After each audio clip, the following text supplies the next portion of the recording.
Mais um episódio da Hora Certa da Comercialização. Meu nome é Victor Caso, sou engenheiro agrônomo e tenho ajudado aí produtores rurais a venderem aí na hora certa com menor risco, né? E usando um método de comercialização que integra aí mercados futuros, mercado físico e também as particularidades que tem dentro da propriedade rural, tá?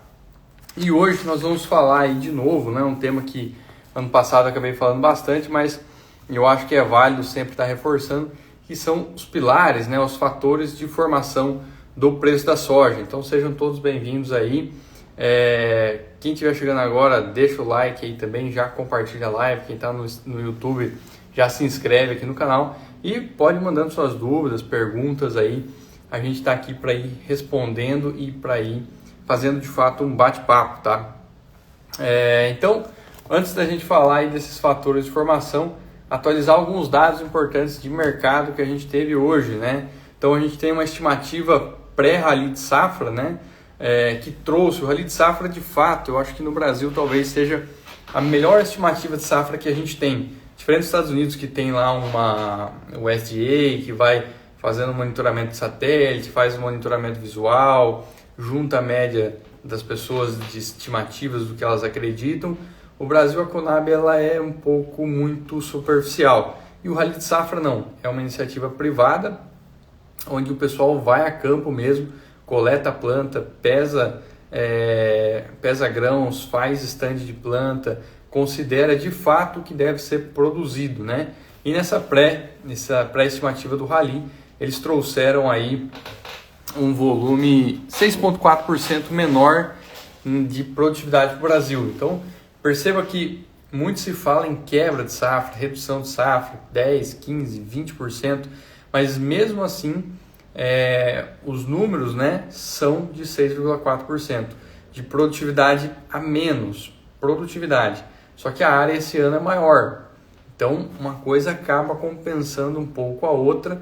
Eu acredito que quando eles forem a campo, eles vão atualizar esses números mais para baixo, mas mesmo assim deve ter uma safra muito grande no Brasil, uma safra cheia, mas uma safra muito grande.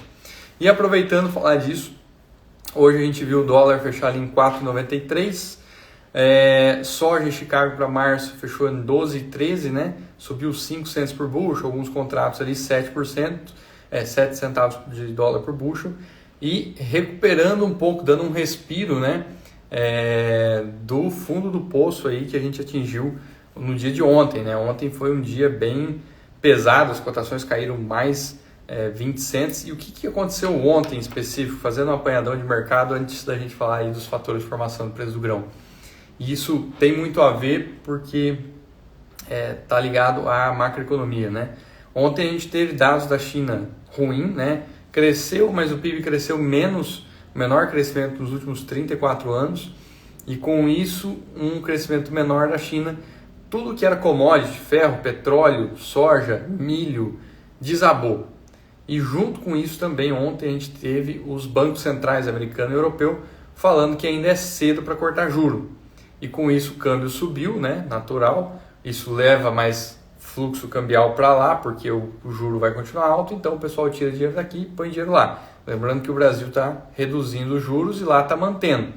Então isso inverte o fluxo cambial e a gente viu o câmbio subindo. E também, se o juro está alto, lembra lá, o Pablo Spire fala todo dia, né, quando ele faz os videozinhos dele, né, juro para cima, bolsas para baixo. E isso também é válido para commodities. Juro para cima, commodities também sofrem, porque commodities são uma maneira de se proteger da inflação, um hedge contra a inflação para os fundos. Então, quando a gente tinha o juro lá embaixo, a gente tinha os fundos comprando muitas commodities, como por exemplo soja, e isso fez com que a soja subisse lá para 15, 16 dólares por bushel. Agora com o juro americano em 5%, parece pouco, mas para eles é muito, a gente vê o contrário, né? É caro para os fundos arriscarem em commodities, sendo que eles podem investir numa renda fixa americana. Então, a gente está na perna contrária do ciclo de commodities. A gente teve uma perna de alta de ciclo, né? E agora a gente está numa perna de baixa, tanto de soja quanto minério de ferro. Então ontem reinou, vamos dizer assim, um mau humor no mercado muito grande em função de uma expectativa de taxas de juros se continuarem mais altas e também dados econômicos da China em linha com o esperado, mas a China sempre surpreendia, né? Sempre crescia mais do que o esperado e não cresceu tanto. Na verdade, o menor crescimento dos últimos 30 e poucos anos aí, e isso fez com que a gente tivesse também uma queda de soja, lembrando que a China importa 102 milhões de toneladas de soja por ano, ou seja, isso é muita coisa, e com isso as commodities caindo, tá? E aí, hoje, depois de uma série de quedas, o soja deu uma subidinha em Chicago, o milho na B3 caiu, fechou em R$ 65,00 o milho julho, e o milho em Chicago ficou praticamente no 0 a 0, fechou muito dentro de uma estabilidade. Então, aguardando ainda mais dados, principalmente o que vai vir aí, eu acredito que desse rally de safra que começa a rodar a partir de agora, eles vão a campo mesmo, tá? Mas vamos lá, falado disso, falado desse mau humor, falado de China, foi feito um apanhado de mercado, porque que o câmbio está voltando para os 5 também, então você tem essa diferença de juros Brasil e Estados Unidos. A gente pode falar aí um pouco mais de formação de preço de grão. E vamos lá, reforçar, o Marcos Favarin já foi aluno, ele já domina exatamente o que é esse processo de formação de preço de grão. Boa noite, seja bem-vindo.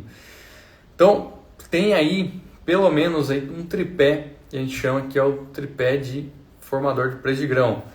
Paulo, boa noite, qual seria a sua projeção de safra brasileira? Eu acredito algo entre 150 e 155, Paulo. Eu acho que esse é um bom número por enquanto, né? Está chovendo bem, estabilizou.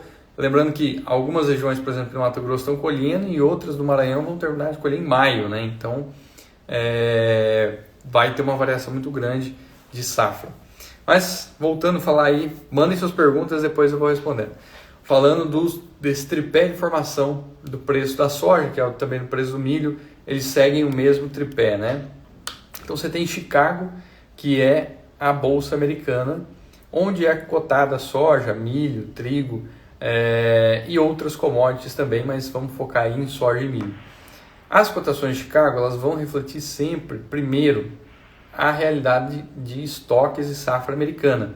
Então, sempre como está lá nos Estados Unidos, conforme os estoques estão mais apertados, você vai ver um Chicago mais alto. Por exemplo, um Chicago de $12, que é o que a gente tem hoje, reflete um estoque muito apertado nos Estados Unidos, 5, 6 milhões de toneladas, que é o que eles têm de estoque de passagem ali. Então é muito curto, por isso que a gente não vê as cotações abaixo de $12 ou abaixo de $10, por exemplo.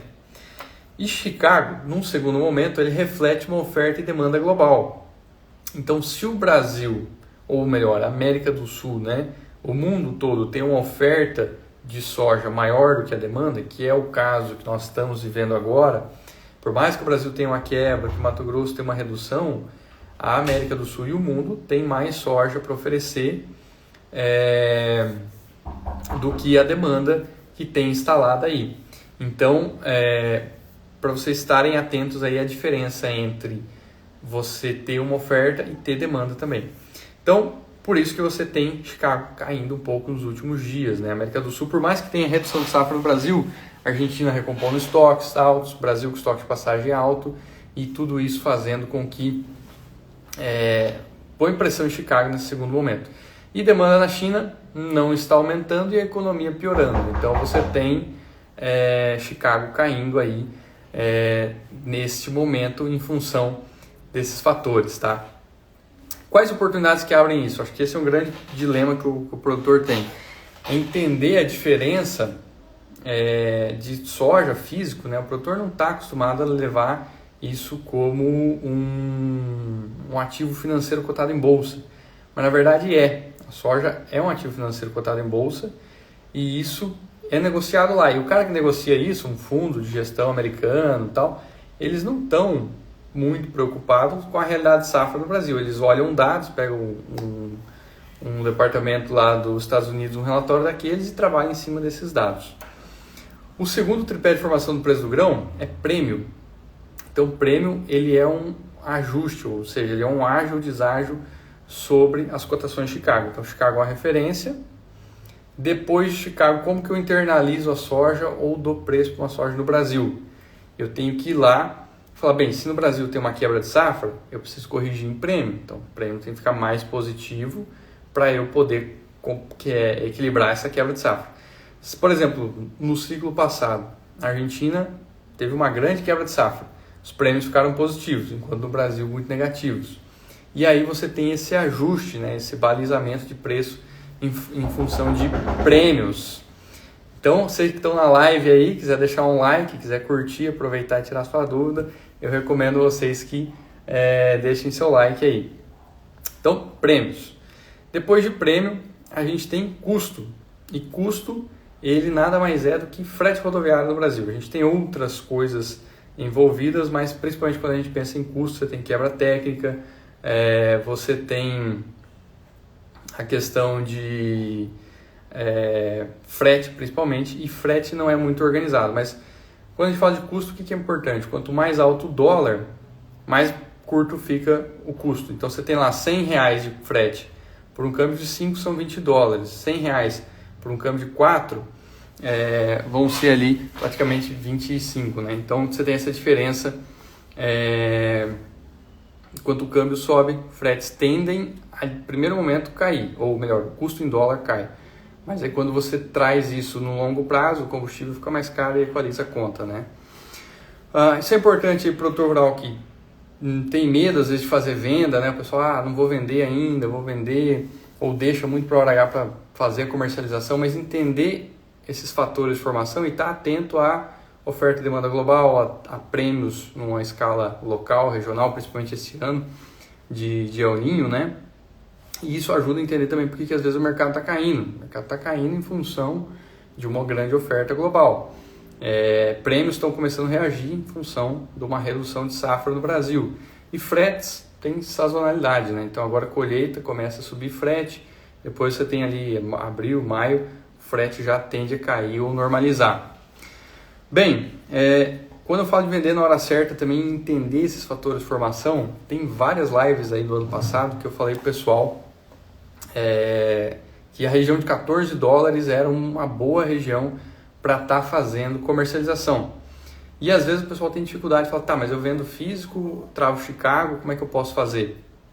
Então, você pode fazer tanto uma venda normal de grão físico, quanto fazer uma trava de Chicago, né, numa perna, e aí prêmios você travar separadamente em outro momento. Então também a gente teve momentos de prêmio lá de menos 30 cents no começo do ano passado, março, abril, até menos 110, que foi o pior momento, onde se estimava uma safra muito grande no Brasil, e agora com uma redução, os prêmios voltando para casa de menos 60, menos 70 cents, o que eu julgo bom por enquanto, que assim que tiver mais oferta de soja, o prêmio tende a ceder ainda mais e a gente pode ver o preço físico do grão caindo ainda mais.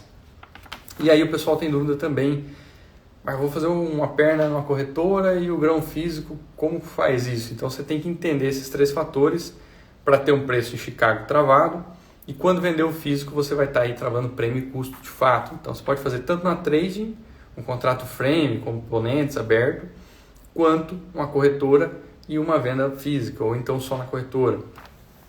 Outra dúvida também que o pessoal questiona bastante é a questão de volumes, né? Às vezes eu falo aqui, o pessoal acha que é para fazer tudo igual, que é para vender tudo do mesmo jeito, mas na verdade você tem que entender ali média de volumes para estar comercializando, né? Então você fazer alguns volumes físicos, garantir troca, outros volumes físicos também garantir fluxo de caixa, de proteger a margem. Eu acho que esse é o primeiro passo a passo. E aí também você pode juntar esses volumes e fazer um volume com um contrato frame, com um volume com a corretora, como for mais simples, mas assim, testa um pouquinho, faz uma parcela para entender como que o mercado funciona, como que esses ajustes funcionam, e aí você vai ganhando confiança e vai distribuindo melhores volumes, vai fazendo uma média de venda, né? Eu acho que isso também é um ponto bastante importante. Às vezes o pessoal fala, não, é muito difícil, vou fazer, é arriscado, bolsa, mas o risco está ligado ao tamanho do volume que você está fazendo, né? E eu acho que um ponto errado aí é não fazer nada, né? Eu acho que isso é uma coisa que tem se repetido ano a ano. O produtor ficou meio magoado que o preço subiu de uma vez lá em 2019 e 2020 e depois disso resolveu não fazer mais contrato. E com isso, trazendo bastante risco, né? Então, nos últimos 2 anos, queda de preços, e aí você fica 100% exposto. E 100% exposto eu acho que é muito ruim também para o negócio. Então, acho que é legal você ter os custos travados, buscar proteger a margem, diversificar as formas de venda, fazendo um bom gerenciamento de risco. Eu acho que essa é a principal mensagem que eu queria deixar para vocês hoje, tá? Tem como comercializar, tem que entender que soja é um ativo financeiro, está cotado em bolsa, não importa se você planta lá no fundo da grota, o teu produto está cotado lá em Chicago, e Chicago representa aí 70%, 80% da preço da soja, custos de 5% a 10% e o resto, prêmio de 5% a 10% e o resto é custo, né? E que é preciso fazer um gerenciamento de risco e tem ferramentas para isso, em Chicago, em câmbio e também próprio prêmio, né? Então você consegue trabalhar isso aí, mas tem que acompanhar o mercado, ter uma leitura de mercado boa, como por exemplo o Rally de Safra está trazendo, os relatórios do USDA, precisa estar por dentro disso aí para estar acertando bons momentos de comercialização e também buscar aí em pontos de gráfico, né? A gente pode falar em outra live, mas olhar no gráfico ajuda, o gráfico é uma foto mesmo do preço e ajuda na hora de estar comercializando. De hoje era isso, eu gostaria de agradecer a presença de todos aí. Quem tiver mais alguma dúvida, por gentileza, eu vou postar a live e vocês coloquem lá nos comentários que eu vou estar respondendo vocês lá. Valeu e até a próxima!